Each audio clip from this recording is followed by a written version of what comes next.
Molweni, Molweni. Oh, this is the first time I'm saying that in the new year. In the new year, 2021. 2022. Thank you for clicking play on this video. Please like and subscribe. It costs you absolutely nothing, but it does wonders for me. It helps me get these videos to as many people as possible. Liking does that, so please like the video. It means a lot to me. So I am getting ready for church. It is the first Sunday for me, not of the year. It's the first Sunday going to church in 2022 and excited. Anyway, and I'm gonna quickly just get ready as I have this video. This video is about mainly why I don't do New Year's resolutions anymore. One, I use these products. I don't know if they work or not, but I'm here. And excuse my nail.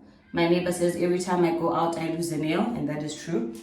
But the reason I don't set New Year's resolutions anymore because I never get them done. I always get some of them done, like most of us, like first few weeks of the new year, we hit gym, slap, exercise and all these things. But as the year goes by, I never actually do them. So it's pointless to do the same thing over and over again. That's the definition of being stupid, by the way.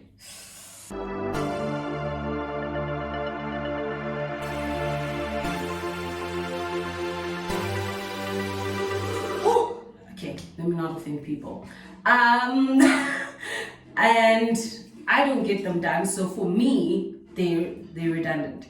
And I realized, I think I spoke about this in one of my earlier videos. What I tend to do and what we tend to do is write our goals, we write our plans, what we want to do, and basically ask God to endorse those. We're like, okay, dude, this is what I want for my life this year. So please approve it, please make it happen. As if God is our brand ambassador to listen to what we want and go advertise and get us that thing. God is not like that. We end up planning for God instead of planning with God for the new year. And that's what I don't want to do this year. And by setting New Year's resolutions, you're basically limiting God's ability to do what he wants to do in the time frame, in his timing and in his season. What I mean by that is we're basically saying you have a year to get all these things done for me. Like here is what I want, and it needs to all be done by 12 months, which is like what we call popcorn prayers or franchise prayers, where you just like, boom, this is what I want, and it gets ordered, God delivers, in the next window. No. So I don't want to do that this year. Don't want to make popcorn prayers. I don't want to just make God my brand ambassador. I don't want to write things and want him to do them, to help me get them in my time frame. Remember, God's ways and our ways are totally different. They're not the same. So why do we want to limit him and his process to 12 months? I in the sense. You understand? So yeah, that is why I am not doing New Year's resolutions. Secondly, what I am actually doing this year are two things. I am writing down things I will not do in 2022. Okay? That is a different mindset because it keeps you accountable to yourself, keeps you accountable to God, and it makes you introspect on the previous year realistically, not based on things that are tangible, but on your growth. It propels you to grow as an individual. So things I'm not taking with me, I'll share just one, into this year 2022, is I'm not gonna be negative in terms of how I speak, in terms of my mindset. Okay, this goes to how I look, this goes to work, this goes to family and friends, and it goes to even situations that I didn't plan for that come up. I will choose to be positive and optimistic this year. I found myself venting a lot last year because I had just moved into a new city, gotten a new job. Just adjusting was not as easy as I thought. So there was a lot of negative talk and a lot of negative thoughts in my mind. And I'm choosing not to do that in 2022. That is one, being negative.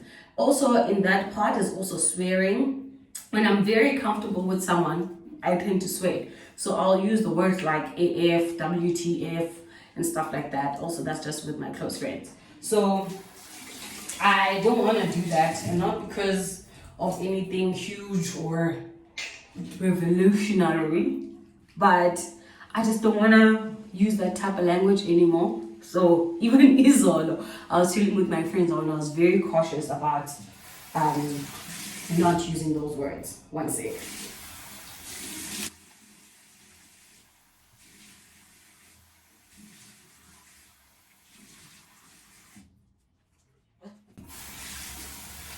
Now, the second thing that I will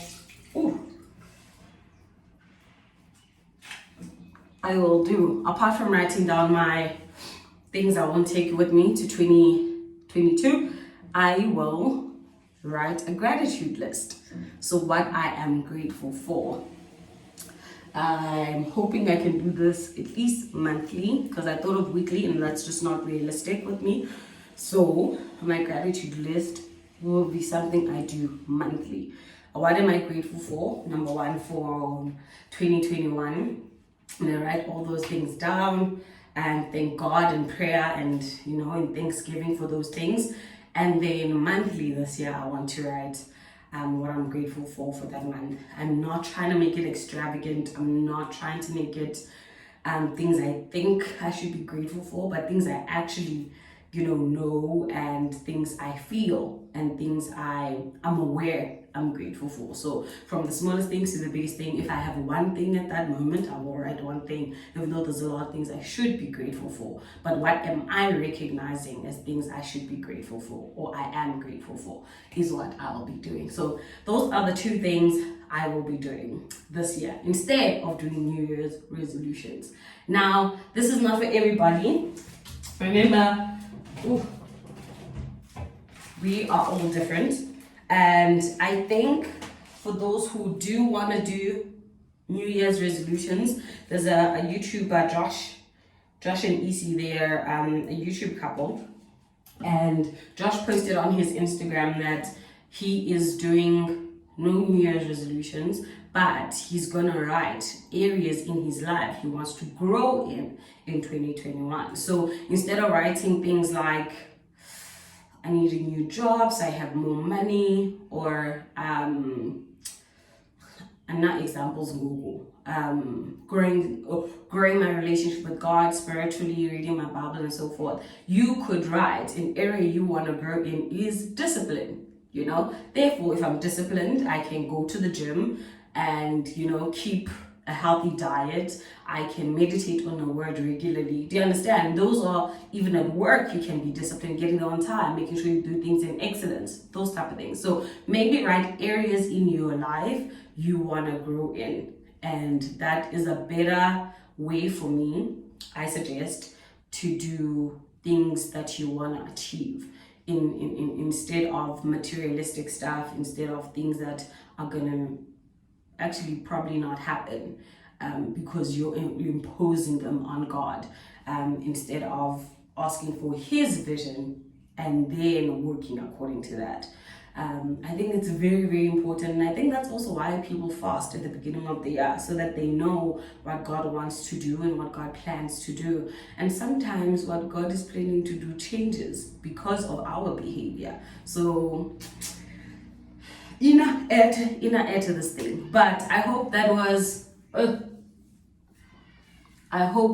was helpful, and maybe you take it, maybe you don't, but that's how I'm doing things this year, and I think it might be helpful to somebody out there. Okay, thank you so much for watching this video. I'm actually late for church. I'm last bound by Natasha, but I'm definitely late for church because I wanted to do this video before then so that I can upload it on the same day. Please like and subscribe to the channel. It means a lot to me. Other than that,